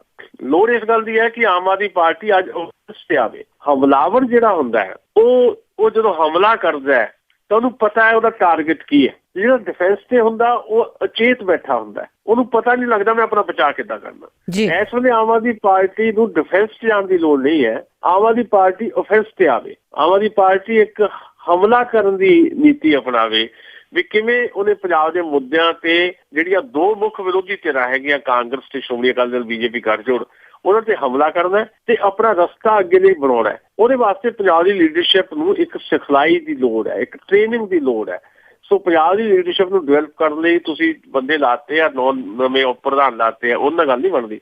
ਉਹਨਾਂ ਨੂੰ ਇੱਕ ਟ੍ਰੇਨਿੰਗ ਵੀ ਦੇਣ ਦੀ ਲੋੜ ਹੈ, ਉਹਨਾਂ ਨੂੰ ਦੱਸਣ ਦੀ ਵੀ ਲੋੜ ਹੈ ਕਿ ਤੁਸੀਂ ਵਿਰੋਧੀਆਂ ਨਾਲ ਕਿੱਦਾਂ ਡੀਲ ਕਰਨਾ ਹੈ ਤੇ ਆਪਣੇ ਜਿਹੜੇ ਟਾਰਗੇਟ ਕਿੱਦਾਂ ਅਚੀਵ ਕਰਨੇ ਆ, ਇਹਦੀ ਜ਼ਰੂਰਤ ਹੈ। ਜੇ ਇਹ ਆਮ ਆਦਮੀ ਪਾਰਟੀ ਮਹੀਨੇ ਖੰਡ ਦੇ ਵਿੱਚ ਕਰ ਦੇਵੇ ਤਾਂ ਸ਼ਾਇਦ ਆਮ ਆਦਮੀ ਪਾਰਟੀ ਬਹੁਤ ਬਿਹਤਰ ਕਰਨ ਦੀ ਦਿਸ਼ਾ 'ਚ ਜਾਏਗੀ। ਜੀ ਹਾਂਜੀ, ਤੇ ਅੱਗੇ ਆਪਾਂ ਗੱਲ ਕਰਦੇ ਹਾਂ ਜਿਸ ਤਰ੍ਹਾਂ ਤੁਸੀਂ ਜੰਗ ਵਾਲੇ ਮਾਹੌਲ ਦੀ ਗੱਲ ਕੀਤੀ ਆ ਕਿ ਪੰਜਾਬ ਦੇ ਵਿੱਚ ਇਸ ਤਰ੍ਹਾਂ ਲੱਗਦਾ ਹੈ ਕਿ ਜਿਸ ਤਰ੍ਹਾਂ ਅਖਬਾਰਾਂ ਤੋਂ ਜਾਂ ਹੋਰ ਇਸ ਤਰ੍ਹਾਂ ਦਾ ਮਾਹੌਲ ਜਿਹੜਾ ਸੁਣਦੇ ਆ ਕਿ ਜੰਗ ਵਰਗਾ ਬਣਿਆ ਹੋਇਆ ਆ ਤੇ ਇਸ ਵਿੱਚ ਪੰਜਾਬ ਦਾ ਨੁਕਸਾਨ ਵੀ ਬਹੁਤ ਹੋਇਆ। ਸਰਹੱਦੀ ਪਿੰਡ ਆ ਉਹ ਖਾਲੀ ਕਰਾ ਲਏ ਗਏ। ਇਸ ਦੇ ਉੱਤੇ ਸੱਤਾਧਾਰੀ ਪਾਰਟੀ ਦਾ ਕੀ ਕਹਿਣਾ ਆ? ਇਸ ਵਕਤ ਪੰਜਾਬ ਦੇ ਸਰਹੱਦੀ ਇਲਾਕਿਆਂ ਦੇ ਵਿੱਚ ਬਹੁਤ ਜ਼ਿਆਦਾ ਮਾਹੌਲ ਇਸ ਕਿਸਮ ਦਾ ਬਣ ਗਿਆ ਹੈ ਵੀ ਜਿਹੜਾ ਸਧਾਰਨ ਬੰਦਾ ਆ, ਜਿਹਨੂੰ ਕਿਹਾ ਗਿਆ ਸੀ ਜਿਹੜਾ 10 ਕਿਲੋਮੀਟਰ ਦਾ ਏਰੀਆ ਖਾਲੀ ਕਰੋ ਜੀ, ਪਹਿਲੇ ਦਿਨ ਦੂਜੇ ਦਿਨ ਤਾਂ ਬਹੁਤ ਜ਼ਿਆਦਾ ਇਹਦਾ ਅਸਰ ਵੀ ਦਿਖਾਈ ਦਿੱਤਾ ਤੇ ਲੋਕ ਹਫੜਾ ਦਫੜੀ 'ਚ ਦਿਖਾਈ ਦਿੱਤੇ ਸੀ। ਪਰ 2 ਦਿਨ ਲੰਘਦਿਆਂ ਸਾਰੇ ਉੱਥੋਂ ਦੇ ਲੋਕਾਂ ਨੂੰ ਇਹ ਸਮਝ ਆਉਣੀ ਸ਼ੁਰੂ ਹੋ ਗਈ ਵੀ ਇਹ ਤਾਂ ਇੱਕ ਫਰਜ਼ੀ ਜਿਹਾ ਮਾਹੌਲ ਪੈਦਾ ਕੀਤਾ ਜਾ ਰਿਹਾ ਜੰਗ ਦਾ। ਲੋਕ ਵਾਪਸ ਜਾਣੇ ਸ਼ੁਰੂ ਹੋ ਗਏ, ਜਦ ਕਿ ਪੰਜਾਬ ਦੀ ਹੁਕੂਮਤ ਨੇ, ਜਿਹੜਾ ਸਵਾਲ ਹੈ ਤੁਹਾਡਾ, ਪੰਜਾਬ ਦੀ ਹੁਕੂਮਤ ਨੇ ਇਮੀਡੀਏਟ ਸੈਂਟਰ ਗਵਰਨਮੈਂਟ ਦੇ ਹੁਕਮਾਂ ਦੇ ਉੱਤੇ ਫੁੱਲ ਚੜਾਏ। ਬਾਦਲ ਸਾਹਿਬ ਨੇ ਇੱਕ ਐਮਰਜੈਂਸੀ ਮੀਟਿੰਗ ਕਾਲ ਕੀਤੀ ਤੇ ਐਮਰਜੈਂਸੀ ਮੀਟਿੰਗ ਕਾਲ ਕਰਕੇ ਬਾਦਲ ਸਾਹਿਬ ਨੇ ਵੀ ਨਿਰਦੇਸ਼ ਜਾਰੀ ਕਰ ਦਿੱਤੇ ਵੀ ਪੰਜਾਬ ਦਾ ਜਿਹੜਾ ਸਰਹੱਦੀ ਇਲਾਕਾ ਉਹਦੇ 10 ਕਿਲੋਮੀਟਰ ਦਾ ਖਾਲੀ ਕਰਵਾ ਲਓ। ਇਹ ਕਿੰਨਾ ਸੌਖਾ ਕੰਮ ਹੈ। ਕਿਤੇ 9-10 ਲੱਖ ਲੋਕ 1000 ਪਿੰਡ ਚੋਂ ਕੱਢ ਕੇ ਕਿੱਥੇ ਲੈ ਕੇ ਜਾਣੇ ਆ? ਪ੍ਰਬੰਧ ਕੋਈ ਹੈ ਨਹੀਂ, ਕੋਈ ਪ੍ਰਬੰਧ ਨਹੀਂ ਸਰਕਾਰੀ ਪੱਧਰ ਤੇ, ਪ੍ਰਸ਼ਾਸਨਿਕ ਲੈਵਲ ਤੇ। ਲੋਕ ਪਹਿਲੇ ਤੋਂ ਦਿਨ ਜਦੋਂ ਜਾਣ ਲੱਗੇ ਸੀ ਉਹਨਾਂ ਨੂੰ ਪੁੱਛਿਆ ਗਿਆ ਕਿੱਥੇ ਜਾਓਗੇ, ਕਹਿੰਦੇ ਜੀ ਜਾਂ ਅਸੀਂ ਗੁਰੂ ਘਰਾਂ 'ਚ ਜਾਵਾਂਗੇ ਜਾਂ ਆਪਾਂ ਆਪਣੇ ਰਿਸ਼ਤੇਦਾਰਾਂ 'ਚ ਜਾਵਾਂਗੇ। ਉਹਨਾਂ ਨੂੰ ਪੁੱਛਿਆ ਗਿਆ ਕਿ ਜਿਹੜੇ ਪ੍ਰਸ਼ਾਸਨ ਨੇ ਕੈਂਪ ਬਣਾਏ, ਕਹਿੰਦੇ ਕਿੱਥੇ ਦਿਖਾ ਦਿਓ, ਕੋਈ ਕੈਂਪ ਨਹੀਂ ਹੈ। ਇੱਕਾ ਦੁੱਕਾ ਕਿਤੇ ਕੈਂਪ ਬਣਾ ਦਿੱਤੇ ਹੋਣਗੇ। 10 ਲੱਖ ਲੋਕਾਂ ਨੂੰ ਟ੍ਰਾਂਸਫਰ ਕਿੱਥੇ ਹੈ? ਉਹ 10 ਲੱਖ ਲੋਕਾਂ ਦਾ ਮਾਲ ਡੰਗਰ ਕਿੱਥੇ ਜਾਏਗਾ? ਉਹ 10 ਲੱਖ ਲੋਕਾਂ ਦੇ ਘਰ, ਜਾਇਦਾਦ, ਉਹਨਾਂ ਦੀ ਫਸਲ, ਉਹਨਾਂ ਦੀ ਝੋਨੇ ਦੀ ਫਸਲ ਸਿਰ ਤੇ ਹੈ, ਉਹ ਕਟਾਈ ਦੀ ਲੋੜ ਹੈ ਉਹਦੀ, ਫਿਰ ਉਹਨੂੰ ਮੰਡੀ 'ਚ ਵੀ ਲੈ ਕੇ ਜਾਣਾ, ਉਹ ਤਾਂ ਬਰਬਾਦ ਹੋ ਗਏ। ਇਹ ਖਾਨਾ ਬਦੋਸ਼ ਲੋਕ ਨੇ ਸਾਡੇ ਸਰਹੱਦਾਂ ਤੇ ਜਿਹੜੇ ਲੋਕ ਰਹਿ ਰਹੇ ਨੇ, ਉਹਨਾਂ ਨਾਲੋਂ ਮਾੜੀ ਹਾਲਤ ਪੰਜਾਬ 'ਚ ਕਿਸੇ ਦੀ ਹੈ ਨਹੀਂ। ਬਾਰ ਉਹਨਾਂ ਨੂੰ ਉਜਾੜਾ ਬਰਦਾਸ਼ਤ ਕਰਨਾ ਪੈਂਦਾ ਹੈ। 47 'ਚ ਜਿਹੜਾ ਉਜਾੜਾ ਹੋਇਆ ਉਹਨੇ ਤਾਂ ਦੋਵਾਂ ਪੰਜਾਬਾਂ ਨੂੰ ਬਹੁਤ ਬੁਰੀ ਤਰ੍ਹਾਂ ਜਿਹੜਾ ਕਹਿ ਲਓ ਵੀ ਢੱਕ ਦਿੱਤਾ ਜਾਂ ਉਜਾੜ ਦਿੱਤਾ। 10 ਲੱਖ ਲੋਕ ਮਾਰੇ ਗਏ। ਪਰ ਜਿਹੜੇ ਸਰਹੱਦੀ ਇਲਾਕੇ 'ਚ ਲੋਕ ਰਹਿੰਦੇ ਨੇ, ਚਾਹੇ ਪਾਕਿਸਤਾਨੀ ਪਾਸੇ ਰਹਿੰਦੇ ਨੇ ਪੰਜਾਬ ਦੇ ਨਾਲ ਸਰਹੱਦ ਤੇ, ਚਾਹੇ ਇੱਧਰ ਸਾਡੇ ਪੰਜਾਬ 'ਚ ਰਹਿੰਦੇ ਨੇ, ਇਹ ਸਾਰੇ ਲੋਕ ਜਿਹੜੇ ਹੈ ਬਾਰ-ਬਾਰ ਉਜਾੜਾ ਇਹਨਾਂ ਨੂੰ ਬਰਦਾਸ਼ਤ ਕਰਨਾ ਪਿਆ। ਇੱਕ ਪਿੰਡ ਦੇ ਵਿੱਚ ਇੱਕ ਕਿਸਾਨ ਨਾਲ ਗੱਲਬਾਤ ਜਦੋਂ ਹੋਈ ਪੱਤਰਕਾਰਾਂ ਦੀ, ਉਹ ਪੁੱਛਿਆ ਵੀ ਤੁਸੀਂ ਛੱਡ ਕੇ ਨਹੀਂ ਗਏ ਪਿੰਡ? ਉਹ ਕਹਿੰਦਾ ਵੀ 1971 ਜੰਗ ਮੈਂ ਦੇਖੀ ਹੈ। ਉਹ ਜੰਗ ਵੇਲੇ ਅਸੀਂ ਦੇਖਿਆ ਕਿਵੇਂ ਫੌਜ ਨੇ ਛਾਉਣੀਆਂ ਪਾ ਲਈਆਂ ਸੀ, ਮੋਰਚੇ ਲਾ ਲਏ ਸੀ ਤੇ ਪਿੰਡਾਂ ਵਾਲਿਆਂ ਨੇ ਫੌਜ ਦੀ ਮਦਦ ਕੀਤੀ। ਉਦੋਂ ਵੀ ਉਜਾੜਾ ਅਸੀਂ ਬਰਦਾਸ਼ਤ ਕੀਤਾ। ਪਰ ਇਹ ਜਿਹੜੀ ਜੰਗ ਕਹੀ ਜਾ ਰਹੀ ਹੈ, ਜੰਗ ਦਾ ਤਾਂ ਕਿਤੇ ਕੋਈ ਨਾਥੇ ਨਹੀਂ ਦਿਖਾਈ ਦੇ ਰਿਹਾ। ਫੌਜ ਕਿਤੇ ਆਈ ਨਹੀਂ, ਕੋਈ ਫੌਜ ਨੇ ਮੋਰਚੇ ਨਹੀਂ ਮੱਲੇ, ਕੋਈ ਬੰਕਰ ਨਹੀਂ ਬਣਾਏ। ਵੀ ਹੁਣ ਸਰਕਾਰ ਦੇ ਕਹੇ ਤੇ ਅਸੀਂ ਬਿਨਾਂ ਜੰਗ ਦੇ ਮਾਹੌਲ ਤੋਂ ਅਸੀਂ ਕਿੱਦਾਂ ਆਪਣੇ ਪਿੰਡ ਛੱਡ ਕੇ ਚੱਲ ਜਾਈਏ, ਆਪਣੇ ਘਰ-ਬਾਰ ਛੱਡ ਕੇ ਚੱਲ ਜਾਈਏ, ਆਪਣੀਆਂ ਫਸਲਾਂ ਛੱਡ ਕੇ ਚੱਲ ਜਾਈਏ?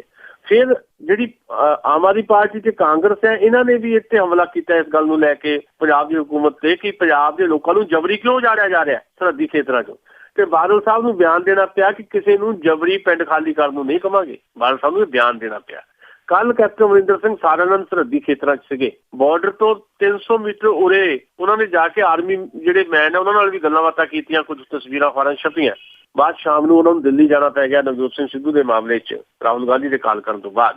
ਉਹਨਾਂ ਨੇ ਕਿਹਾ ਸੀ ਉਹ 10 ਅਕਤੂਬਰ ਤੱਕ ਸਰਹੱਦ ਦੇ ਏਰੀਏ 'ਚ ਰਹਿਣਗੇ, ਪਿੰਡਾਂ 'ਚ ਰਹਿਣਗੇ। ਇਸ ਗੱਲ ਨੇ ਸ਼੍ਰੋਮਣੀ ਅਕਾਲੀ ਦਲ ਬੀਜੇਪੀ ਗੱਠਜੋੜ ਨੂੰ ਚਿੰਤਾ 'ਚ ਪੈਦਾ ਕਰ ਦਿੱਤਾ ਹੈ ਤੇ ਇਸੇ ਕਰਕੇ ਬਾਦਲ ਸਾਹਿਬ ਜਿਹੜੇ ਹੈ ਹੁਣ ਰਿਵਰਸ ਕਰ ਰਹੇ ਨੇ, ਆਪਣੇ ਬਿਆਨਾਂ ਤੋਂ ਵਾਪਸ ਆ ਰਹੇ ਨੇ। ਮਸਲਾ ਇਹ ਹੈ ਕਿ ਬਾਦਲ ਸਾਹਿਬ ਨੂੰ ਇਹ ਮੌਕਾ ਮਿਲ ਗਿਆ ਜਦੋਂ ਸਰਜੀਕਲ ਸਟ੍ਰਾਈਕ ਦੇ ਨਾਂ ਦੇ ਉੱਤੇ ਸਾਰਾ ਇੱਕ ਇੱਕ ਪੂਰੇ ਦਾ ਪੂਰਾ ਐਪੀਸੋਡ ਜਿਹੜਾ ਉਹ ਸਾਡੇ ਸਾਹਮਣੇ ਆਇਆ ਤੇ ਬਾਦਲ ਸਾਹਿਬ ਨੂੰ ਵੀ ਮੌਕਾ ਮਿਲ ਗਿਆ ਵੀ ਪੰਜਾਬ ਦੇ ਵਿੱਚ ਸ਼੍ਰੋਮਣੀ ਅਕਾਲੀ ਦਲ BJP ਗੱਠਜੋੜ ਦੀ ਹਾਲਤ ਬਹੁਤ ਪਤਲੀ ਆ, ਪਿੰਡਾਂ 'ਚ ਤਾਂ ਕੋਈ ਬਣ ਨਹੀਂ ਦਿੰਦਾ ਵੀ ਚਲੋ ਇਸ ਬਹਾਨੇ ਜੰਗ ਦਾ ਮਾਹੌਲ ਇੱਕ ਪੈਦਾ ਕਰੋ ਤੇ ਫਿਰ ਜਿਹੜਾ ਚੋਣਾਂ ਦੇ ਵਿੱਚ ਮੌਕਾ ਸੰਭਾਲਿਆ ਜਾਏ, ਚੋਣਾਂ 'ਚ ਲਾਭ ਲਿਆ ਜਾਏ, ਇੱਕ ਰਾਸ਼ਟਰਵਾਦ ਤੇ ਅੰਤਰਰਾਸ਼ਟਰਵਾਦ ਪੈਦਾ ਕੀਤਾ ਜਾਏ, ਮੁਲਕ ਦੇ ਨਾਂ ਦੇ ਉੱਤੇ ਸਿਆਸਤ ਕੀਤੀ ਜਾਏ ਤੇ ਉਹ ਸਿਆਸਤ ਨੂੰ ਚੋਣਾਂ 'ਚ ਵਰਤਿਆ ਜਾਏ। ਇਸ ਪਾਸੇ ਵੱਲ ਨੂੰ ਪੰਜਾਬ ਨੂੰ ਤੋਰਿਆ ਗਿਆ। ਪੰਜਾਬ ਦਾ ਉਜਾੜਾ ਕਰਕੇ ਪੰਜਾਬ ਦੇ 10 ਲੱਖ ਲੋਕਾਂ ਨੂੰ ਉਜਾੜ ਕੇ ਦੁਬਾਰਾ ਸੱਤਾ ਹਾਸਲ ਕਰਨ ਦੀ ਕੋਸ਼ਿਸ਼ ਜਿਹੜੀ ਹੈ ਸਰਜੀਕਲ ਸਟ੍ਰਾਈਕ ਦੇ ਨਾਂ ਦੇ ਉੱਤੇ ਪੰਜਾਬ ਦੇ ਵਿੱਚ ਵੀ ਕੀਤੀ ਗਈ ਹੈ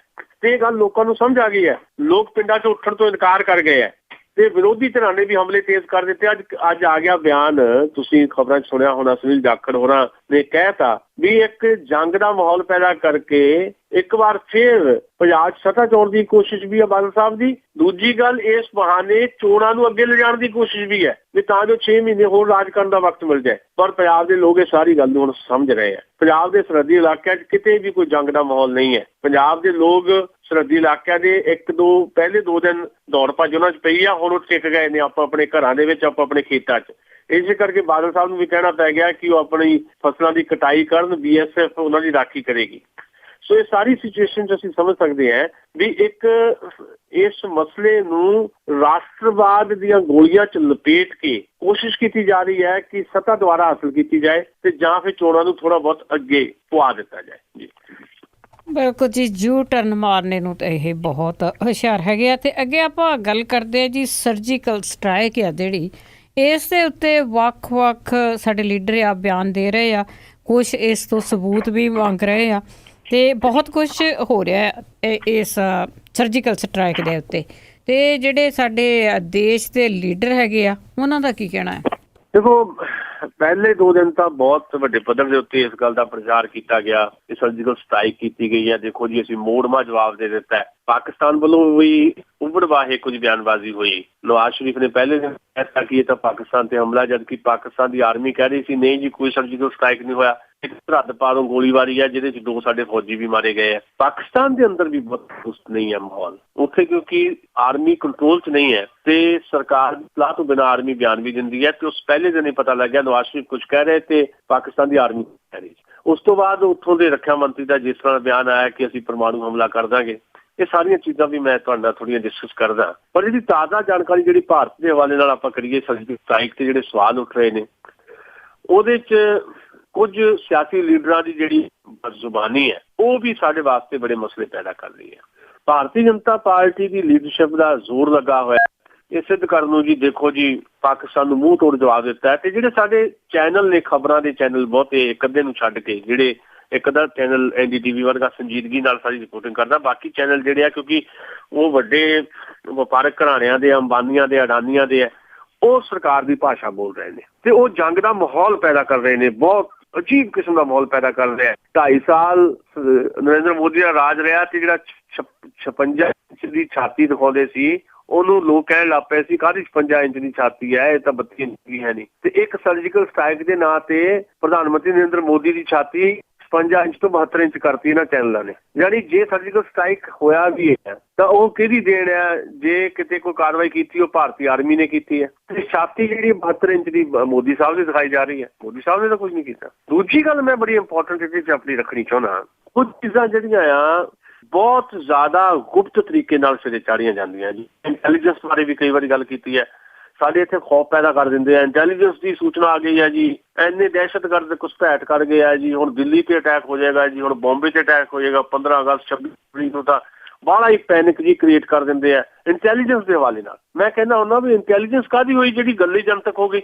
ਇੰਟੈਲੀਜੈਂਸ ਦਾ ਮਤਲਬ ਤੁਸੀਂ ਖੁਫੀਆ ਤਰੀਕੇ ਨਾਲ ਕੋਈ ਜਾਣਕਾਰੀਆਂ ਹੈ, ਤੁਸੀਂ ਆਪਣੀ ਸਟੇਟ ਫੋਰਸ ਦੇ ਨਾਲ, ਨੈਸ਼ਨਲ ਫੋਰਸ ਦੇ ਨਾਲ, ਆਪਣੀ ਸਰਕਾਰ ਨਾਲ ਉਹਨੂੰ ਉਹ ਗੁਫ਼ਤਗੂ ਕਰੋ ਤੇ ਉਹਨਾਂ ਨਾਲ ਸ਼ੇਅਰ ਕਰੋ ਆਪਣੀ ਜਾਣਕਾਰੀਆਂ। ਤੇ ਸਰਕਾਰ ਦੀ ਜ਼ਿੰਮੇਵਾਰੀ ਹੈ ਕਿ ਉਹ ਸਾਰੀਆਂ ਚੀਜ਼ਾਂ ਨੂੰ ਮੈਨੇਜ ਕਰੇ ਤੇ ਰੋਕੇ ਸਾਰੇ ਇਸ ਤਰ੍ਹਾਂ ਦੇ ਮਾਹੌਲ ਨੂੰ। ਤੁਸੀਂ ਲੋਕਾਂ 'ਚ ਪੈਨਿਕ ਕ੍ਰੀਏਟ ਕਰ ਦਿੰਦੇ ਹੋ ਵੀ ਦੇਖੋ ਜੀ 15 ਅਗਸਤ ਹੈ ਤੇ ਬੜਾ ਵੱਡਾ ਹਮਲਾ ਹੋ ਜਾਣਾ, 26 ਜਨਵਰੀ ਬੜਾ ਵੱਡਾ, ਦੀਵਾਲੀ ਤੇ ਦੇਖੋ ਹੁਣ ਦੀਵਾਲੀ ਆਉਣੀ ਹੈ ਨਾ, ਦੀਵਾਲੀ ਦੁਸਹਿਰੇ ਤੇ 2 ਦਿਨ ਹੋਣਾ ਸ਼ੁਰੂ ਹੋ ਜਾਣਾ। ਇੰਟੈਲੀਜੈਂਸ ਨੇ ਇਨਪੁਟ ਦਿੱਤੀ ਹੈ ਜੀ, ਇੰਨੇ ਦਹਿਸ਼ਤਗਰਦ ਆ ਗਏ ਆ, ਮਤਲਬ ਲੋਕਾਂ ਦਾ ਜਿਹੜਾ ਆਪਣਾ ਤਿਉਹਾਰ ਮਨਾਉਣ ਦਾ ਉਤਸ਼ਾਹ ਉਹ ਵੀ ਮੱਠਾ ਪਾ ਦਿੰਦੇ ਜੀ, ਲੋਕ ਘਰੋਂ ਹੀ ਨਾ ਨਿਕਲ। ਮੈਂ ਕਹਿੰਦਾ ਹੁੰਦਾ ਇੰਟੈਲੀਜੈਂਸ ਕਾਹਦੀ ਹੋਈ ਜੇ ਤੁਸੀਂ ਉਹਨੂੰ ਅਖਬਾਰਾਂ ਦੇ ਕਿਆ ਸਾਰਾ ਕੁਝ ਤੁਹਾਨੂੰ ਪਤਾ ਇੰਨੇ ਬੰਦੇ ਉੱਥੇ ਘੁਸਪੈਠ ਕਰ ਰਹੇ ਤੇ ਤੁਸੀਂ ਉੱਥੇ ਕਰੋ ਪ੍ਰਬੰਧ ਆਪਣਾ, ਉਹਨਾਂ ਨੂੰ ਰੋਕੋ। ਤੁਸੀਂ ਲੋਕਾਂ ਨੂੰ ਪਰੇਸ਼ਾਨ ਕਿਉਂ ਕਰਦੇ? ਏਦਾਂ ਹੀ ਸਰਜੀਕਲ ਸਟ੍ਰਾਈਕ ਜੇ ਕੀਤੀ ਵੀ ਹੈ ਭਾਰਤ ਵੱਲੋਂ ਕੀਤੀ ਗਈ ਹੈ, ਭਾਰਤੀ ਆਰਮੀ ਨੇ ਕੀਤੀ ਗਈ ਹੈ, ਇੱਕ ਦਿਨ ਤਾਂ ਕਿਸੇ ਨੇ ਕੋਈ ਦੱਸਿਆ ਨਹੀਂ, ਦੂਜੇ ਦਿਨ ਆਰਮੀ ਤੋਂ ਤੁਸੀਂ ਪ੍ਰੈਸ ਕਾਨਫਰੰਸ ਕਰਾ ਕੇ ਲੋਕਾਂ ਦੇ ਵਿੱਚ ਏਦਾਂ ਦੀ ਗੱਲ ਲੈ ਕੇ ਜਾ ਰਹੇ ਹੋ ਸਰਜੀਕਲ ਸਟ੍ਰਾਈਕ ਹੋ ਗਈ। ਦੇਖੋ ਜੀ ਅਸੀਂ ਪਾਕਿਸਤਾਨ ਨੂੰ ਬੜਾ ਵੱਡਾ ਜਵਾਬ ਦੇ ਦਿੱਤਾ,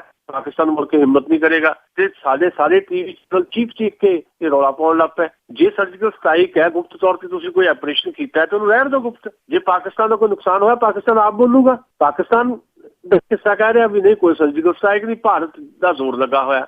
ਅਸੀਂ ਨਹੀਂ ਕਹਿੰਦੇ ਸਰਜੀਕਲ ਸਟ੍ਰਾਈਕ ਨਹੀਂ ਹੋਇਆ, ਨਹੀਂ ਹੋਇਆ ਤਾਂ ਉਹਦੇ ਕੋਲ ਤੁਹਾਡੇ ਕੋਲ ਕੋਈ ਪ੍ਰੂਫ ਹੈਗੇ ਆ ਤਾਂ ਪੇਸ਼ ਵੀ ਕਰੋ। ਇਹੀ ਗੱਲ ਕਹੀ ਅਰਵਿੰਦ ਕੇਜਰੀਵਾਲ ਨੇ, ਜਿਹਦੇ ਤੇ ਭਾਰਤੀ ਜਨਤਾ ਪਾਰਟੀ ਹੁਣ ਹੋ ਹੱਲਾ ਮਚਾ ਰਹੀ ਹੈ। ਅਰਵਿੰਦ ਕੇਜਰੀਵਾਲ ਨੇ ਕੀ ਕਿਹਾ ਵੀ ਜਿਹੜਾ ਸਟ੍ਰਾਈਕ ਹੈ ਸਰਜੀਕਲ ਸਟ੍ਰਾਈਕ, ਇੱਥੇ ਕੋਈ ਸ਼ੱਕ ਨਹੀਂ ਹੈ, ਪਰ ਪਾਕਿਸਤਾਨ ਝੂਠਾ ਪ੍ਰੋਪੇਗੈਂਡਾ ਕਰ ਰਿਹਾ ਕਿ ਕੋਈ ਨਹੀਂ ਹੋਇਆ ਸਰਜੀਕਲ ਸਟ੍ਰਾਈਕ। ਪ੍ਰਧਾਨ ਮੰਤਰੀ ਨਰਿੰਦਰ ਮੋਦੀ ਨੂੰ ਸਬੂਤ ਪੇਸ਼ ਕਰਨਾ ਚਾਹੀਦਾ ਹੈ ਤੇ ਪਾਕਿਸਤਾਨ ਨੂੰ ਝੂਠਾ ਸਾਬਤ ਕਰਨਾ ਚਾਹੀਦਾ ਹੈ ਵੀ ਦੇਖੋ ਜੀ ਆਹ ਸਾਡੇ ਕੋਲ ਸਬੂਤ ਹੈ। ਜੇ ਅਸੀਂ ਜਵਾਬ ਦੇਵਾਂਗੇ ਤਾਂ ਹੀ ਪਤਾ ਲੱਗੂ ਦੁਨੀਆ ਨੂੰ ਵੀ ਜੇ ਤੁਸੀਂ ਦੱਸਿਆ ਲੋਕਾਂ ਨੂੰ ਸਰਜੀਕਲ ਸਟ੍ਰਾਈਕ ਅਸੀਂ ਕੀਤੀ ਹੈ ਤੇ ਉਹਦਾ ਦਿਓ ਪ੍ਰੂਫ ਦਿਓ।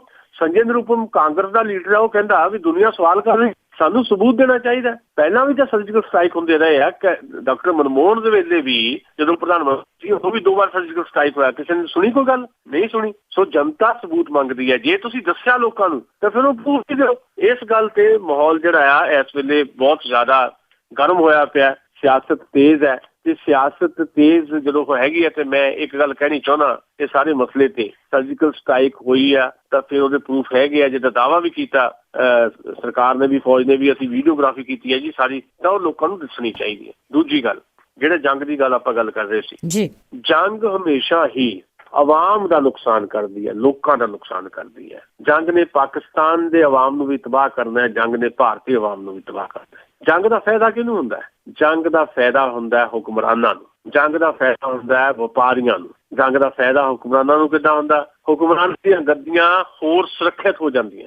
ਅੱਜ ਦੇਸ਼ ਵਿੱਚ ਨਰਿੰਦਰ ਮੋਦੀ ਦੀ ਬੀਜੇਪੀ ਦੀ ਸਰਕਾਰ ਹੈ ਤੇ ਰਾਸ਼ਟਰਵਾਦ ਤੋਂ ਲੈ ਕੇ ਅੰਧ ਰਾਸ਼ਟਰਵਾਦ ਤੱਕ ਮੁਲਕ ਦੇ ਵਿੱਚ ਫੈਲਾ ਦਿੱਤਾ ਗਿਆ, ਕਿ ਜਨੂਨ ਫੈਲਾ ਦਿੱਤਾ ਗਿਆ। ਸੋਸ਼ਲ ਮੀਡੀਆ ਤੇ ਜਨੂਨ ਇੱਕ ਦੇਖ ਰਹੇ ਹਾਂ, ਲੋਕਾਂ ਨੂੰ ਇੱਥੇ ਜਨੂਨੀ ਬਣਾ ਦਿੱਤਾ ਗਿਆ, ਮਤਲਬ ਐਂਟੀ ਪਾਕਿਸਤਾਨ ਇੱਦਾਂ ਦਾ ਮਾਹੌਲ ਪੈਦਾ ਕਰ ਦਿੱਤਾ ਗਿਆ। ਰਿਸ਼ਤੇ ਭਾਰਤ ਤੇ ਪਾਕਿਸਤਾਨ ਦੇ ਬੜੇ ਅਜੀਬ ਕਿਸਮ ਦੇ ਬਣਾ ਦਿੱਤੇ ਗਏ, ਵਪਾਰ ਰੁਕ ਜਾਏਗਾ, ਬਹੁਤ ਕੁਝ ਰੁਕ ਜਾਏਗਾ। ਤੇ ਉਧਰ ਪਾਕਿਸਤਾਨ ਦੇ ਵਿੱਚ ਵੀ ਏਦਾਂ ਹੀ ਹੈ, ਪਾਕਿਸਤਾਨ 'ਚ ਵੀ ਭਾਰਤ ਐਂਟੀ ਹਿੰਦੁਸਤਾਨ ਇੱਕ ਮੂਵ ਬਣਾ ਦਿੱਤੀ ਗਈ ਹੈ, ਯਾਨੀ ਲੋਕਾਂ ਨੂੰ ਲੜਾਇਆ ਜਾ ਰਿਹਾ ਹੈ। ਨੁਕਸਾਨ ਕਿਹਦਾ? ਲੋਕਾਂ ਦਾ। ਜੰਗ ਹੋਏਗੀ, ਲੋਕਾਂ ਦਾ ਨੁਕਸਾਨ। ਫਾਇਦਾ ਕਿਹਦਾ? ਹੁਕਮਰਾਨਾਂ ਦਾ। ਉਹਨਾਂ ਦੀ ਉਧਰ ਨਵਾਜ਼ ਸ਼ਰੀਫ ਦੀ ਗੱਦੀ, ਮੈਂ ਉਹ ਤਾਂ ਨਹੀਂ ਕਹਿ ਸਕਦਾ ਕਿਉਂਕਿ ਉੱਥੇ ਫੌਜ ਦਾ ਵੀ ਦਖਲ ਹੈ, ਪਰ ਘੱਟੋ ਘੱਟ ਨਰਿੰਦਰ ਮੋਦੀ ਦੀ ਗੱਦੀ ਹੋਰ ਸੁਰੱਖਿਅਤ ਹੋ ਗਈ ਜੀ।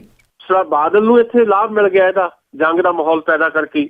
ਸੋ ਹੁਕਮਰਾਨਾਂ ਦੀਆਂ ਗੱਦੀਆਂ ਸੁਰੱਖਿਅਤ ਕਰਦੀ ਹੈ ਜੰਗ, ਤੇ ਵਪਾਰੀਆਂ ਨੂੰ ਲਾਭ ਦਿੰਦੀ ਹੈ ਜੰਗ। ਜੰਗ ਹੋਏਗੀ, ਜੰਗ ਵਰਗਾ ਮਾਹੌਲ ਬਣੇਗਾ, ਹਥਿਆਰ ਹੋਰ ਵਿਕਣਗੇ। ਅੱਜ ਹਥਿਆਰਾਂ ਦਾ ਜਿਹੜੀ ਲੌਬੀ ਆ ਉਹ ਹੋਰ ਜ਼ਿਆਦਾ ਐਕਟਿਵ ਹੋ ਗਈ ਹੈ। ਅੰਬਾਨੀ ਵੀ ਹਥਿਆਰਾਂ ਦੇ ਵਪਾਰ 'ਚ ਪੈ ਗਏ ਨੇ। ਦੂਜੀ ਗੱਲ, ਸਾਰਾ ਸੌਦਾ ਪੱਤਾ ਮਹਿੰਗਾ ਹੋ ਜਾਂਦਾ, ਚਾਹ ਪੱਤੀ ਤੋਂ ਲੈ ਕੇ, ਚੀਨੀ ਤੋਂ ਲੈ ਕੇ, ਆਟਾ ਦਾਲ ਤੋਂ ਲੈ ਕੇ ਹਰ ਚੀਜ਼ ਮਹਿੰਗੀ ਹੋ ਜਾਂਦੀ ਹੈ ਜੰਗ ਦੇ ਵਿੱਚ, ਤੇ ਉਹਦਾ ਅਸਰ ਕਿੱਥੇ ਪੈਣਾ? ਲੋਕਾਂ ਤੇ। ਉੱਜਣਗੇ ਵੀ ਲੋਕ, ਮਹਿੰਗਾਈ ਦੀ ਮਾਰ ਵੀ ਝੱਲਣਗੇ ਲੋਕ, ਮਰਨਗੇ ਵੀ ਲੋਕ, ਤੇ ਲਾਭ ਕੌਣ ਖੱਟੇਗਾ? ਲਾਭ ਖੱਟੇਗਾ ਹੁਕਮਰਾਨ। ਇਹ ਗੱਲ ਨੂੰ ਸਾਨੂੰ ਸਮਝ ਲੈਣਾ ਚਾਹੀਦਾ ਹੈ ਜੀ। ਬਹੁਤ ਬਹੁਤ ਧੰਨਵਾਦ ਸੁਸ਼ੀਲ ਦਸਾਂਝ ਜੀ।